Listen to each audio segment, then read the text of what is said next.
नमस्कार मित्रों, जनमत के इस संस्करण में मैं रविंद्र वाजपेयी आपका स्वागत करता हूं। आज एक खबर मैंने पढ़ी तो मुझे लगा कि इसके बारे में आपसे चर्चा करनी चाहिए।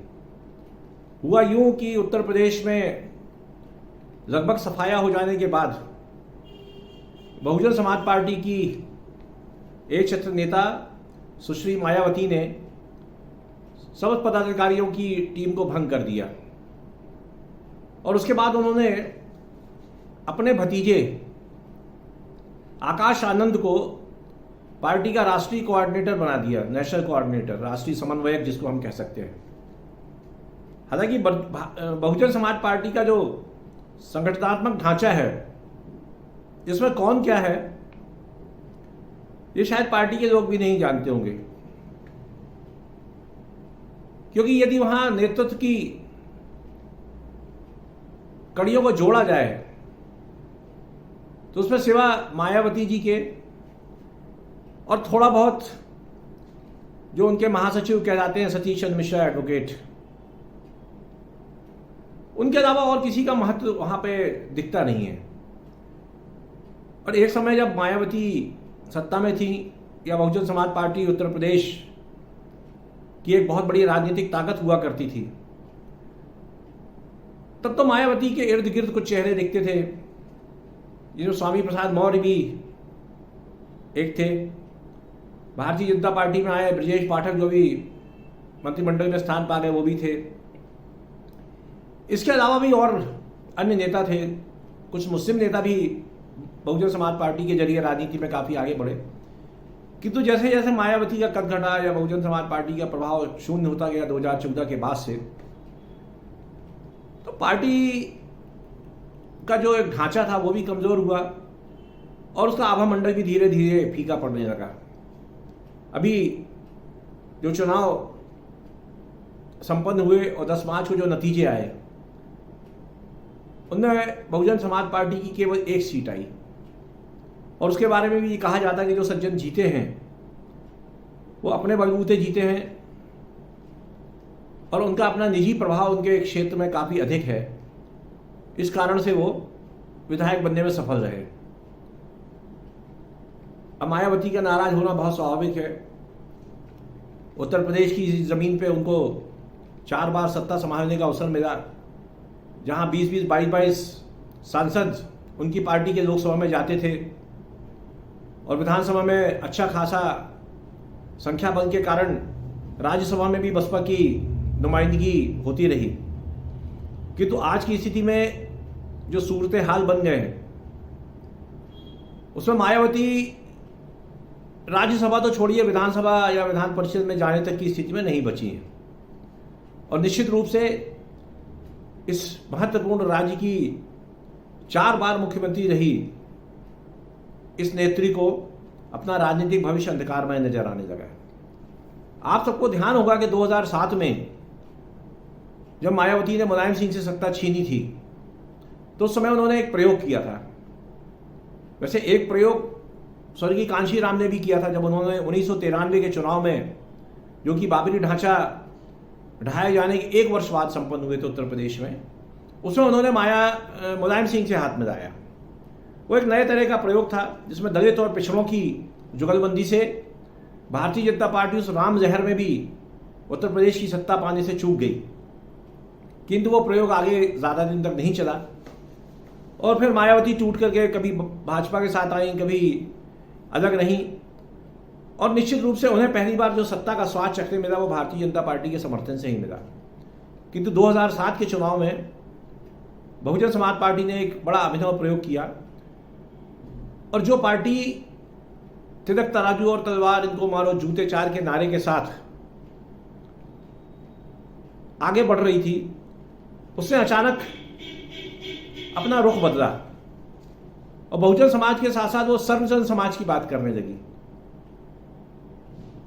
सतीश चंद्र मिश्रा जब मायावती की सरकार में एडवोकेट जनरल हुआ करते थे, बाद में वो उनकी पार्टी के महासचिव बन गए, तब कहा गया कि ये पार्टी के ब्राह्मण चेहरे हैं और सतीश चंद्र मिश्रा को यह दायित्व दिया गया कि वो सवर्ण जातियों को मायावती जी के साथ जोड़े और 2007 में बहुजन समाज पार्टी ने एक नया नारा दिया कि हाथी नहीं गणेश है, ब्रह्मा विष्णु महेश है।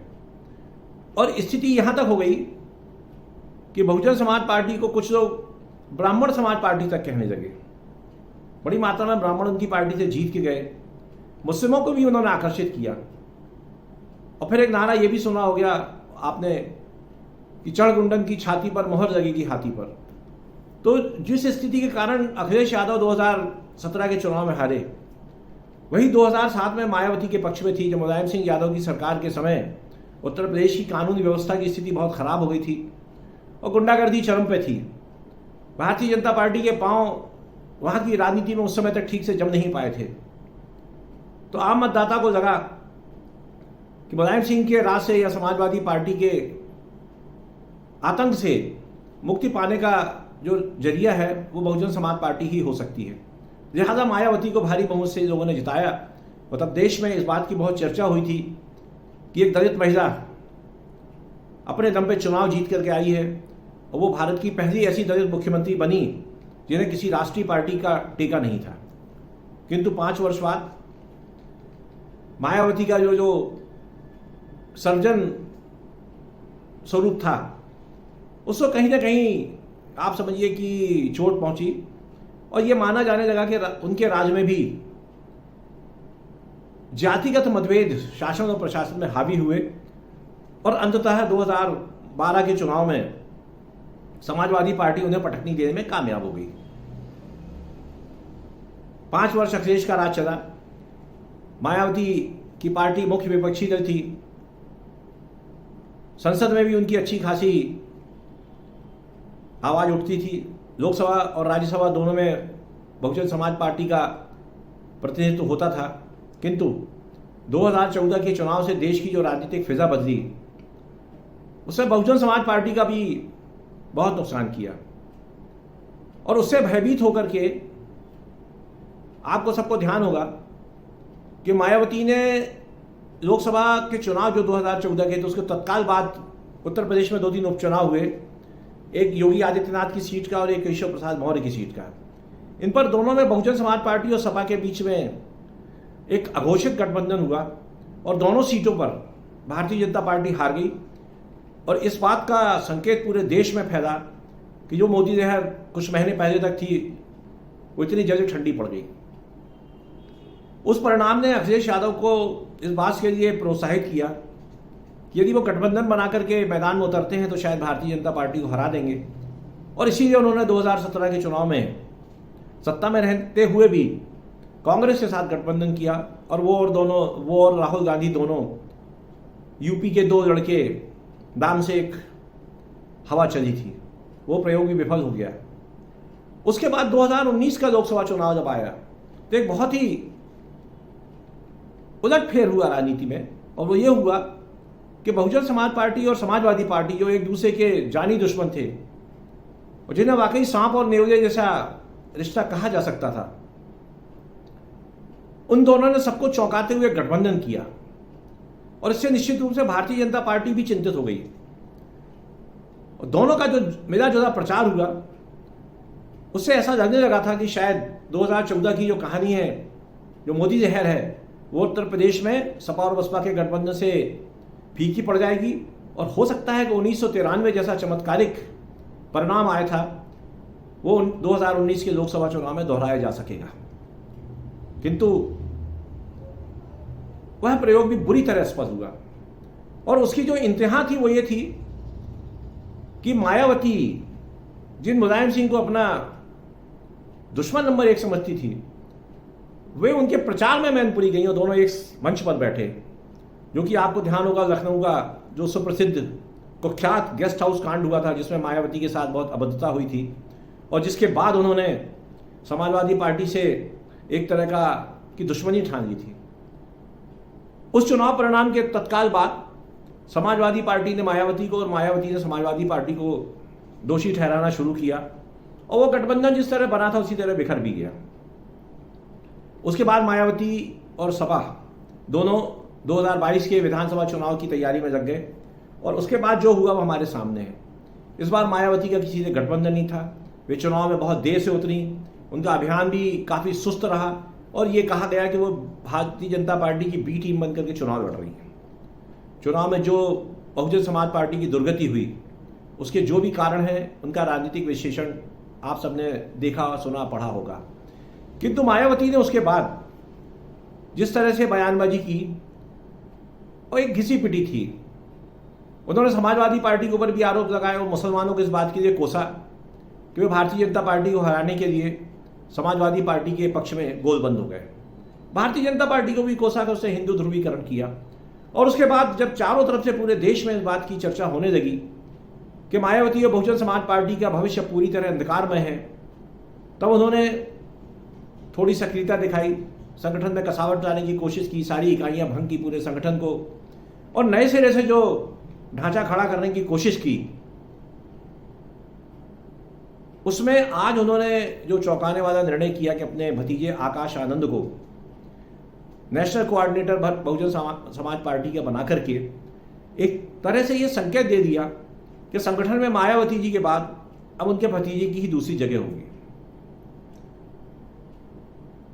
स्वर्गीय कांशीराम जिन्होंने बहुजन समाज पार्टी की स्थापना की थी, वे अविवाहित थे, किंतु उन्होंने अपने किसी परिवार के व्यक्ति को पार्टी की बागडोर सौंपने के बजाय, कांशीराम पंजाब के थे,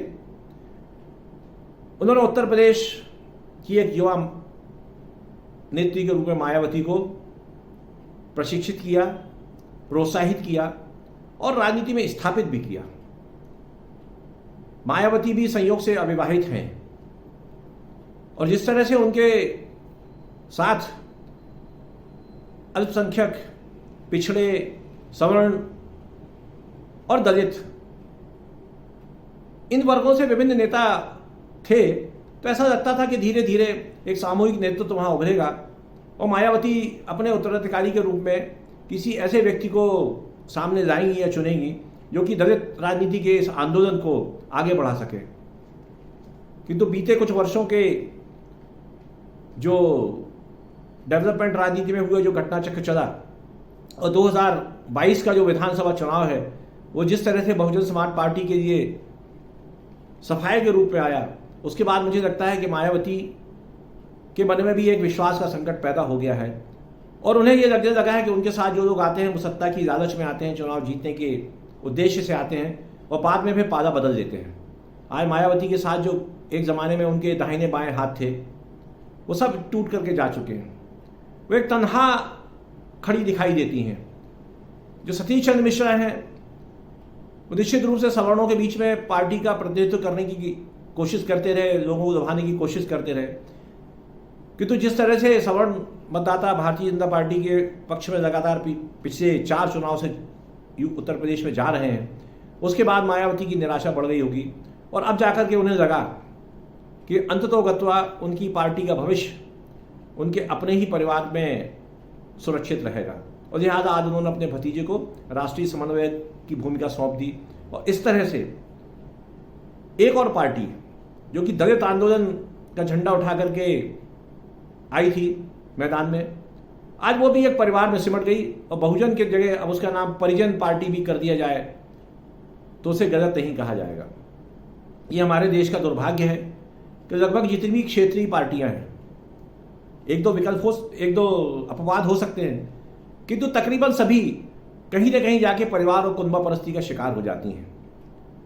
बहुजन समाज पार्टी की करारी हार के बाद मायावती ने जो बयान दिया था उसमें उन्होंने इस बात को बहुत